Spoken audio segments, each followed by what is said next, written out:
ഹരേ കൃഷ്ണ. എല്ലാവർക്കും മാധവത്തിലേക്ക് സ്വാഗതം. എല്ലാവരും തിരുവാതിര വ്രതമൊക്കെ എടുത്ത് കാണുമല്ലേ? തിരുവാതിര പുഴുക്കൊക്കെ എത്ര പേര് വെച്ച് കഴിച്ചവരെല്ലാം ഒന്ന് കമൻറ്റ് ചെയ്യണം. അതുപോലെ സന്ധ്യയ്ക്ക് നിങ്ങളെല്ലാവരും ഭഗവാനെയും ഭഗവതിയെയും വിളിച്ച് പ്രാർത്ഥിച്ചു എന്ന് എനിക്കറിയാം. അതുപോലെ പുറകുവിളക്ക് നിങ്ങൾക്ക് ശനിയാഴ്ച ദിവസവും തിങ്കളാഴ്ച ദിവസമൊക്കെ ശിവക്ഷേത്രത്തിൽ പോവുകയാണെങ്കിൽ നിങ്ങൾ ഭഗവാന് വിളക്ക് കത്തിക്കുന്നതിൻ്റെ കൂടെ തന്നെ പുറകുവിളക്കും കൂടെ കത്തിക്കാനായിട്ട് ശ്രമിക്കണം. നമ്മൾ സാധാരണ വഴിപാട് നടത്തുമ്പോൾ എന്താണ്, ഭഗവാന് ഒരു തുളസി കൂവളത്തും മാലയോ അല്ലെങ്കിൽ എണ്ണയോ ഒക്കെ നമ്മൾ കൊടുക്കും, ധാരയ്ക്കുമൊക്കെ കൊടുക്കും. പക്ഷേ പലരും ഈ പുറകുവിളക്ക് കത്തിക്കാറില്ല പലരും. അപ്പോൾ നിങ്ങൾ ഒരു എണ്ണ മേടിക്കുമ്പോൾ ഒന്നുകിൽ നിങ്ങളുടെ അവിടുത്തെ തിരുമേനിയോട് പറയുക പുറകുവിളക്കും കൂടെ കത്തിക്കണമെന്ന് പറയുക. അതല്ലെങ്കിൽ ക്ഷേത്രത്തിൻ്റെ പുറകുഭാഗത്ത് വിളക്കിൽ എണ്ണ ഒഴിച്ച് കത്തിച്ചാലും മതി. ചില ക്ഷേത്രത്തിൽ അകത്ത് തന്നെ പുറകുവിളക്കായിട്ട് കത്തിക്കുന്നുണ്ട്. അപ്പോൾ എങ്ങനെയാണെന്ന് വെച്ചാൽ അത് നിങ്ങൾ ചെയ്യണം. കാരണം പുറകുവിളക്ക് പാർവതി ദേവിക്ക് കത്തിക്കുന്നത് വളരെ വളരെ വിശേഷമാണ്. കാരണം നമ്മുടെ നിത്യജീവിതത്തിൽ എന്തെങ്കിലുമൊക്കെ പ്രശ്നങ്ങളുണ്ടെങ്കിൽ അതൊക്കെ മാറ്റുന്നതിന് പാർവതി ദേവിയെ പ്രാർത്ഥിക്കുന്നത് വളരെ നല്ലതാണ്. നമ്മുടെ ലളിതാ സഹസ്രനാമത്തിൽ ശരിക്കും ലളിതാ സഹസ്രനാമം നമ്മൾ വായിച്ചു കഴിഞ്ഞാൽ ലളിതാദേവി അല്ലെങ്കിൽ ത്രിപുര സുന്ദരി എന്ന് പറയുന്നത് ദേവി തന്നെയാണ്. ദേവിയുടെ ഭണ്ഡാസുര വധമാണ് അതിനകത്ത് കൂടുതലായിട്ട് വർണ്ണിച്ചിരിക്കുന്നത്. ദേവിയുടെ ആ യുദ്ധങ്ങളാണ് പറയുന്നത്, ദേവിയുടെ പല പല നാമങ്ങൾ. അപ്പോൾ അത് ശരിക്കും പാർവതി ദേവിയെ തന്നെയാണ് ഈ ത്രിപുരസുന്ദരി അല്ലെങ്കിൽ ലളിതാദേവി എന്നൊക്കെ പറയുന്നത്. ദേവിയുടെ പല പല ഭാവങ്ങളും രൂപങ്ങളുമാണ്.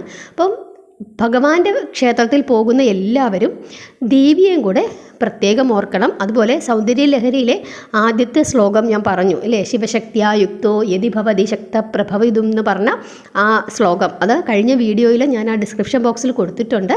ആ ശ്ലോകം 1000 തവണ ജപിക്കുന്നത് വളരെ നല്ലതാണ് സാധാരണക്കാർക്ക്. പക്ഷേ നമുക്ക് ഇരുന്ന് ജപിക്കാൻ അത്രയും സമയമൊന്നും കിട്ടില്ല. അതുകൊണ്ട് ഏറ്റവും കുറഞ്ഞ സംഖ്യ എന്ന് പറയുന്നത് 11 തവണയാണ്. അത് നിങ്ങൾ നിത്യവും ജപിച്ചാൽ അതിൻ്റെ ഒരു ഫലമെന്ന് പറയുന്നത് വിന്നിങ് ഇൻ എവരി ഫീൽഡ് എന്നാണ് പറയുന്നത്. ഏതൊരു മേഖലയിലാണോ നമ്മൾ പ്രവർത്തിക്കുന്നത് ആ മേഖലയിലെല്ലാം നമ്മൾ വിജയിക്കും. നമ്മളിപ്പോൾ 2-3 മേഖലകളിലാണ് നമ്മൾ പ്രവർത്തിക്കുന്നതെങ്കിൽ ആ മേഖലകളിലെല്ലാം വിജയിക്കും. ഇനി ഒരു മേഖലയിലാണ് നമ്മൾ പ്രവർത്തിക്കുന്നതെങ്കിൽ ആ മേഖലയിലും നമുക്ക് വിജയമുണ്ടാകും. അതായത് നമുക്ക് വിജയിക്കാൻ എല്ലാ മേഖലയിലും നമുക്ക് വിജയിക്കണമില്ലേ? നമ്മളൊരു തൊഴിലെടുക്കുന്നു, ആ മേഖലയിൽ നമുക്കൊരു സക്സസ്ഫുൾ ഉണ്ടാവണം. ഇനി കുടുംബജീവിതമാണ് നമ്മൾ നയിക്കുന്നതിലും അവിടെയും നമ്മൾ സക്സസ് ആയിരിക്കണം. പഠിക്കുന്നിടത്താണെങ്കിൽ അവിടെയും നമ്മൾ വേണം. അപ്പോൾ അതുകൊണ്ട് തന്നെ ഈ ഒരു മന്ത്രം അല്ലെങ്കിൽ ഈ സൗന്ദര്യലഹരിയുടെ ആദ്യത്തെ ഭാഗം നിങ്ങൾ ജപിക്കുന്നത് വളരെ വളരെ നല്ലതാണ്. ഏറ്റവും കുറഞ്ഞത് 11 തവണയെങ്കിലും നിങ്ങൾ ജപിക്കണം. നിങ്ങൾ ക്ഷേത്രത്തിൽ പോകുമ്പോൾ ഈ ഭഗവാന്റെ പുറകുവശത്ത് വന്ന് നിന്ന് ആ വിളക്ക് നോക്കി ഇത് ജപിക്കുന്നത് വളരെ വളരെ ശ്രേയസ്കരമാണ്. അങ്ങനെ നിങ്ങളൊന്ന് ജപിക്കും. 2-3 തവണ ജപിക്കുമ്പം തന്നെ വീട്ടിലിരുന്ന് ജപിക്കുമ്പോൾ നിങ്ങളതങ്ങ് കാണാതെ പഠിച്ചു കഴിയുമ്പം നിങ്ങൾക്കത് തെറ്റുകൂടാതെ ജപിക്കാൻ പറ്റും. ഈ സൗന്ദര്യലഹരിയിലെ എല്ലാ ശ്ലോകങ്ങളും ഭയങ്കര അതീവ ശക്തിമത്തായ മന്ത്രങ്ങളാണ്. ഓരോ ആവശ്യങ്ങൾക്കും വേണ്ടി നമ്മൾ അതിനകത്ത് ഓരോ മന്ത്രങ്ങളും ഓരോ ആവശ്യങ്ങൾക്ക് വേണ്ടിയിട്ടാണ് ആദിശങ്കരൻ എഴുതിയിട്ടുള്ളത്. ഭഗവതിയെ പ്രകൃതീകരിച്ചുകൊണ്ട് എഴുതിയിട്ടുള്ളതാണ് സൗന്ദര്യലഹരി. ത്രിപുരസുന്ദരിയാണ് അതിനകത്ത് ഭഗവാൻ വർണ്ണിക്കുന്നത്. അപ്പോൾ ആ ഓരോ മന്ത്രങ്ങളും അതീവ ശക്തിമത്താണ്. അതിങ്ങനെ ഒരു ചാർട്ടൊക്കെ വരച്ചിട്ട് അങ്ങനെയൊക്കെയാണ് അത് മന്ത്രവിധി പ്രകാരം ജപിക്കുന്നത്. പക്ഷേ സാധാരണക്കാരായ മനുഷ്യർക്ക് ഇങ്ങനെ ഭഗവാന്റെ നടയിൽ നിന്നോ അല്ലെങ്കിൽ വീട്ടിൽ ശുദ്ധമായിട്ടിരുന്നോ നമുക്ക് ജപിക്കാം. അത് അങ്ങനെ അശുദ്ധിയുള്ളപ്പോഴും ജപിക്കാൻ പാടില്ല എന്നൊന്നുമില്ല. കാരണം അതൊരു വലിയ ബീജരഹസ്യമുള്ള മന്ത്രങ്ങളൊന്നുമല്ല, അത് ശ്ലോകമാണ്. അതുകൊണ്ട് തന്നെ നമുക്ക് അശുദ്ധിയുള്ള സമയത്തും നമുക്ക് നമ്മുടെ മുറിയിലിരുന്ന് ഇത് ജപിക്കാം. അതിലൊന്നും യാതൊരു ദോഷവുമില്ല. കാരണം ദേവിയെ വർണ്ണിക്കുന്നു എന്നുള്ളത് മാത്രമേ ഉള്ളൂ. അതിനകത്തുനിന്ന് ആ ദേവിക്ക് സന്തോഷമുണ്ടായി നമുക്ക് നമ്മളോട് ആ ദേവി ആ സന്തോഷം തിരിച്ച് പ്രകടിപ്പിക്കും. അതിനാണ് ഭഗവാൻ അത് രചിച്ചത്, ആദിശങ്കരൻ. അതുകൊണ്ട് നിങ്ങൾക്കത് ജപിക്കാം. ആ കാര്യം പ്രത്യേകം ഓർക്കുക. ശിവക്ഷേത്രത്തിൽ പോകുന്നവരെല്ലാവരും ദേവിക്കും കൂടെ എന്തെങ്കിലും ഒരു എണ്ണ മതി. നിങ്ങളൊരു കുളത്തുമാല ഭഗവാന് കൊടുക്കുമ്പം ഒരു കുപ്പി എണ്ണ 5 രൂപ കൊടുത്താലും നമുക്കിപ്പോൾ ക്ഷേത്രത്തിൽ നിന്ന് എണ്ണ കിട്ടും. ആ എണ്ണ മേടിച്ചിട്ട് തിരുമേനിയോട് പറയുക പുറകുവിളക്കായിട്ട് കത്തിക്കാമെന്ന് പറയുക. അതല്ലെങ്കിൽ പുറകിൽ നിങ്ങൾ തന്നെ കത്തിക്കുക. പുറകു ഭാഗത്ത് വിളക്കുണ്ടെങ്കിൽ കത്തിച്ചിട്ട് ദേവിയെ പ്രാർത്ഥിക്കുക. അത് ചെയ്യണം. ഇനി ഞാൻ മറ്റൊരു കഥയാണ് ഇന്ന് പറയാൻ പോകുന്നത്. അതായത് രാവണനും ഭഗവാനും. നിങ്ങൾക്കറിയാമോ, രാവണൻ 10 തലയുള്ള രാവണൻ, 20 കൈയുള്ള രാവണൻ അല്ലേ, ലങ്കയുടെ അധിപനായിരുന്നു രാവണൻ. പക്ഷെ രാവണൻ ഭയങ്കര ശിവഭക്തനായിരുന്നു. എങ്ങനെയാണ് രാവണൻ ശിവഭക്തനായത്?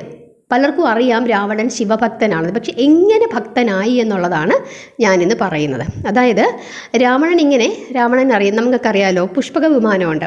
അപ്പോൾ പുഷ്പക വിമാനത്തിൽ ആകാശത്തിലൂടെ ഇങ്ങനെ പൊക്കോണ്ടിരിക്കുകയായിരുന്നു.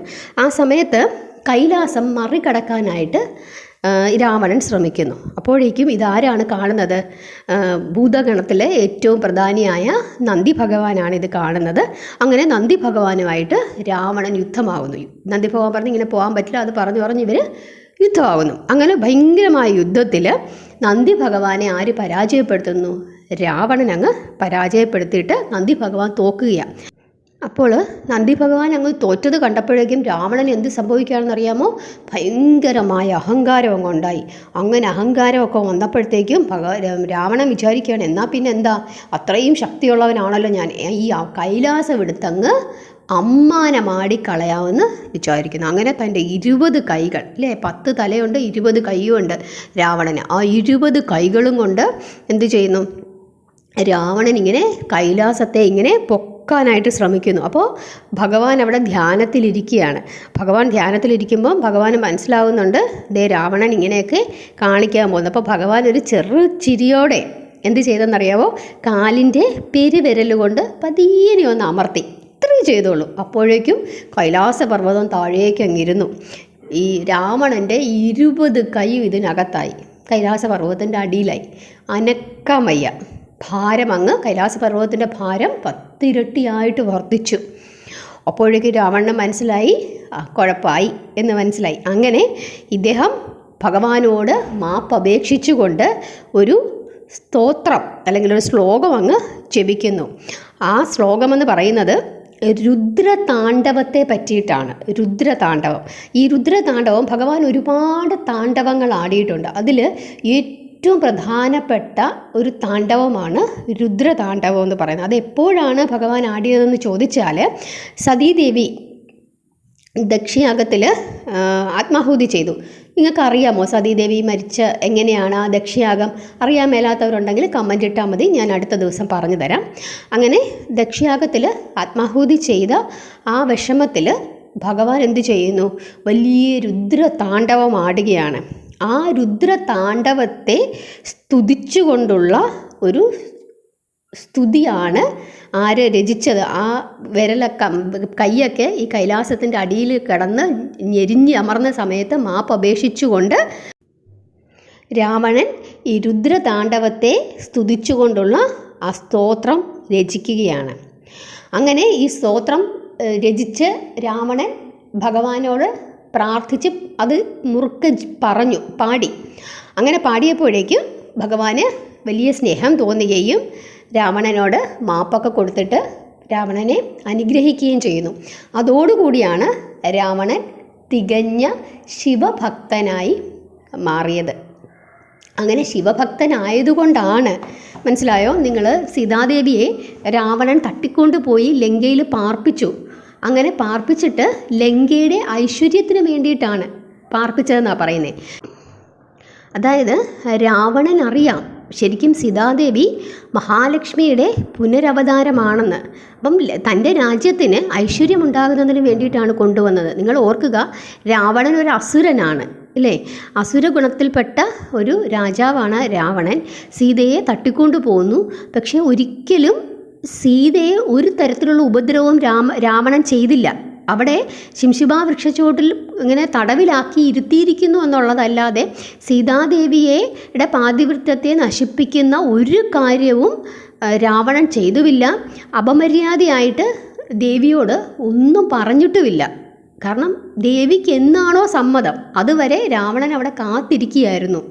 അപ്പോൾ അതെന്തുകൊണ്ടാണ് രാവണൻ അങ്ങനെ ചെയ്തത്? രാവണൻ്റെ ഉള്ളിലെ ഉള്ള ആ ശിവഭക്തിയാണ് രാവണനെ കൊണ്ട് അസുരനാണെങ്കിലും അങ്ങനെ ഒരു കർമ്മം ചെയ്യാനായിട്ട് പ്രേരിപ്പിച്ചത്. അപ്പോൾ അതൊക്കെ നമ്മൾ മനസ്സിലാക്കണം. കാരണം നമ്മൾ ഭക്തി ഉണ്ടെങ്കിൽ, ശരിയായ ഭക്തി ഭക്തിയുള്ളവർ അത്ര വലിയ ക്രൂരമായ കാര്യങ്ങളൊന്നും അവരവരുടെ ധർമ്മം വിട്ടിട്ട് അവർ ചിലപ്പോൾ പല കാര്യങ്ങളും ചെയ്യുമായിരിക്കാം, അത് പലർക്കും ഉപദ്രവങ്ങളുണ്ടായിരിക്കാം. പക്ഷേ അവരുടെ ഉള്ളിലും ഒരു ധർമ്മചിന്തയുണ്ടാവും. ആ ധർമ്മചിന്ത വിട്ടിട്ട് അവരൊരിക്കലും എന്ത് ചെയ്യത്തില്ല, പ്രവർത്തിക്കത്തില്ല. അതാണ് നമുക്ക് ഈ രാവണനിൽ കാണാൻ സാധിക്കുന്നത്. കാരണം രാവണൻ സീതാദേവിയെ തട്ടിക്കൊണ്ട് പോകുന്നു, പക്ഷേ സീതാദേവി എന്ത് ചെയ്തില്ല, ഒരു തരത്തിലും സീതാദേവിയുടെ ഒരു സ്ത്രീ എന്ന നിലയിൽ ദേവിക്ക് യാതൊരു ഉപദ്രവവും അയാൾ അവിടെ കൊണ്ടുവന്ന് വെച്ചതിന് ശേഷം ഈ രാവണൻ ചെയ്തില്ല. അത് അദ്ദേഹത്തിൻ്റെ ഉള്ളിലുള്ള ആ ഭക്തിയാണ്, ശിവഭക്തിയാണ്. അപ്പോൾ അതാണ് നമ്മൾ ഭഗവാനെ വിളിച്ച് നമ്മൾ ഓരോരുത്തരും പ്രാർത്ഥിക്കണമെന്ന് പറയുന്നത്. കാരണം അങ്ങനെ നിരന്തരമായി പ്രാർത്ഥിച്ചുകൊണ്ടിരുന്നാൽ ഒരു തെറ്റ് ചെയ്യാനായിട്ട് പല സമയങ്ങളും നമ്മുടെ കൈ എന്ത് ചെയ്യും, ഒന്ന് വിറയ്ക്കും, ചെയ്യരുത്. അല്ലെങ്കിൽ അഥവാ നമ്മൾ എന്തെങ്കിലും ഒന്ന് ചെയ്തു പോയാലും അടുത്ത നിമിഷം തന്നെ നമുക്കത് കുറ്റബോധം തോന്നുകയും നമ്മൾ അതിന് മാപ്പ് ചോദിക്കുകയോ അതല്ലെങ്കിൽ അതിന് പ്രതിവിധി ചെയ്യുകയോ ചെയ്യും. അതാണ് നമ്മൾ നിരന്തരം ഭഗവാനെ വിളിച്ച് പ്രാർത്ഥിക്കണമെന്നും ഇതുപോലുള്ള കഥകൾ കേൾക്കണമെന്നും പറയുന്നത്. ഞാൻ അപവാദം പറഞ്ഞോട്ടെ എന്ന് പറഞ്ഞ ഒരു കഥയിൽ ഈ അട്ടയെ തിന്നുന്ന കഥ പറഞ്ഞപ്പം നമ്മളത് കേട്ട് ആളുകൾക്ക് മനസ്സിലാവും. നമ്മൾ അറിയാതെ നമ്മൾ ചില കാര്യങ്ങൾ പറയുമ്പോൾ നമ്മുടെ മനസ്സിലൊന്ന് അറിയാതെ വരും, ദൈവമേ ഒരട്ടയെ ഞാൻ തിന്നോ. അപ്പോൾ നമ്മൾ എന്ത് ചെയ്യും, ഒരു തവണയേ പറയുള്ളൂ, പിന്നെ പറയില്ല. ഇങ്ങനെ അതുകൊണ്ടാണ് നമ്മൾ ഇതുപോലുള്ള സത്കഥകളൊക്കെ കേട്ടിട്ട് അതിനകത്തുനിന്ന് സാരാംശങ്ങൾ ഉൾക്കൊണ്ട് മുമ്പോട്ട് പോകണമെന്ന് പറയുന്നത്. അതിനാണ് കഥകൾ കേൾക്കണം. കഥകൾ കേൾക്കുന്നത് പുണ്യമാണ്. നമ്മൾ വെറുതെ ഇങ്ങനെ എന്തെങ്കിലും കഥകളൊക്കെ കേട്ട് പോകുന്നതിനെക്കാട്ടി നല്ലത് അതിൻ്റെ അന്തസത്ത മനസ്സിലാക്കി മുമ്പോട്ട് പോകുന്നു. അപ്പം നിങ്ങൾ മനസ്സിലാക്കിക്കോളൂ, രാവണൻ വലിയ ശിവഭക്തനായിരുന്നു. ശിവഭക്തനാകാൻ കാരണം ഇങ്ങനെയാണ്, ഇതിങ്ങനെയാണ് അദ്ദേഹം ശിവഭക്തനായത്. അതിനു മുമ്പ് അദ്ദേഹം ശിവഭക്തനല്ലായിരുന്നു. അന്നേരം ഭഗവാനെ വരെ എടുത്ത് അമ്മാനമാടാൻ തുനിഞ്ഞവനാണ് രാവണൻ. പക്ഷെ അതിനുശേഷമാണ് ഇദ്ദേഹം ഇതുപോലെ സീതാദേവിയെ തട്ടിക്കൊണ്ട് പോവുകയൊക്കെ ചെയ്യുന്നത്. പക്ഷേ സീതാദേവിയെ തട്ടിക്കൊണ്ടുപോയി അവിടെ പാർപ്പിച്ചു. പക്ഷേ ദേവിക്ക് മറ്റു രീതിയിലുള്ള ഉപദ്രവങ്ങളൊന്നും വേണമെങ്കിൽ അയാൾക്ക് ചെയ്യാമായിരുന്നു.